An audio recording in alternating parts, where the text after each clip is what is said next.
Bonjour et bienvenue sur l'Ims Vagabond. Aujourd'hui, on va s'intéresser à la frise chronologique de Runeterra. Elle est disponible dans Realms of Runeterra, le livre sur le lore que Riot a sorti en novembre 2019. Tout d'abord, en moins 9000, nous avons les Terres Premières et la guerre entre les mortels et une race de titans célestes. Faisant appel à la sagesse de leurs ancêtres, les mortels les plus érudits de ces terres fusionnèrent avec les puissances du monde des esprits et devinrent les Vastaya Sharai, des métamorphes immortels capables de contrôler les forces de la nature. Ils s'en servirent comme armes, leur permettant de remporter la guerre contre les titans célestes. En moins 8000, nous avons la guerre des Trois Sœurs. Il est dit qu'après avoir battu les anciens dieux du Nord, une querelle éclata entre Avarossa, Serilda et Lysandra. L'ultime bataille se déroula devant la citadelle de Lysandra, où elle sacrifia de nombreux alliés pour ensevelir ses ennemis dans la glace. En moins 6000, les habitants d'îles oubliées situées vers l'est arrivèrent sur les côtes de Shurima et de Valoran, apportant avec eux toutes leurs connaissances et leur sagesse. Les descendants de ces migrants furent amenés avec les dirigeants des plus grandes civilisations de Runeterra. En moins 5000, nous avons l'avènement des Transfigurés. Aidés par les manifestations du Targon, les Shurimiens construisirent le premier disque solaire à Neri Mazet, afin de créer les premiers Transfigurés. Ces dieux guerriers étaient vénérés à travers tout l'empire de Shurima. En moins 2500, Ikatia s'est rebellée, déchaînant les horreurs du néant. En moins 2000, Xerath trahit Azir et lui vola son ascension, tuant Azir et détruisant le disque solaire et l'empire de Shurima au passage. En moins 550, nous avons la Grande Guerre d'Arkyn.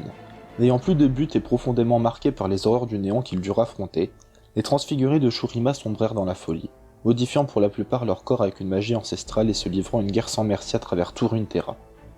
Craignant qu'il ne soit un danger encore plus grand que le néant, les manifestations du Targon décidèrent d'intervenir, tuant la majorité des Darkin et scellant les derniers dans leurs propres armes.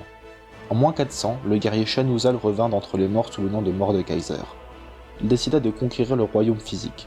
Cela prit 3 décennies, mais il fut vaincu par les tribus barbares Noxi, qui héritèrent de son royaume.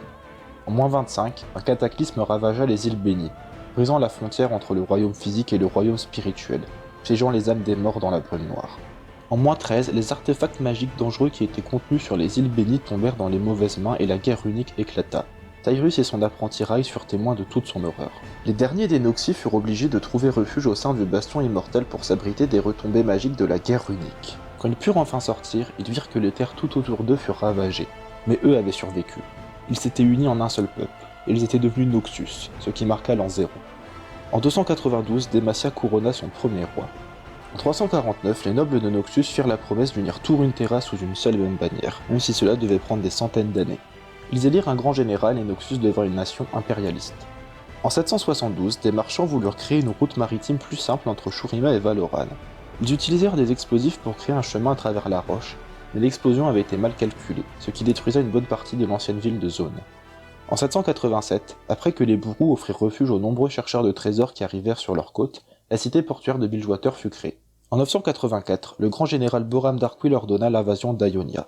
Bien qu'au début les Ioniens ne ripostaient pas, différentes milices ioniennes virent le jour et devinrent plus organisées suite à la bataille du Placidium de Navori, qui était un tournant décisif dans la riposte ionienne. En 989, Jericho Swain organisa un coup d'état et prit le pouvoir à Noxus. En moins d'un an, il mit fin à l'occupation noxienne d'Ionia, réduisit l'influence et le pouvoir des nobles et mit en place la Trifarix. Il est dit dans le comic sur Z qui se passe dans le présent que l'invasion était il y a 12 ans, ce qui fait qu'actuellement nous nous trouvons en 996.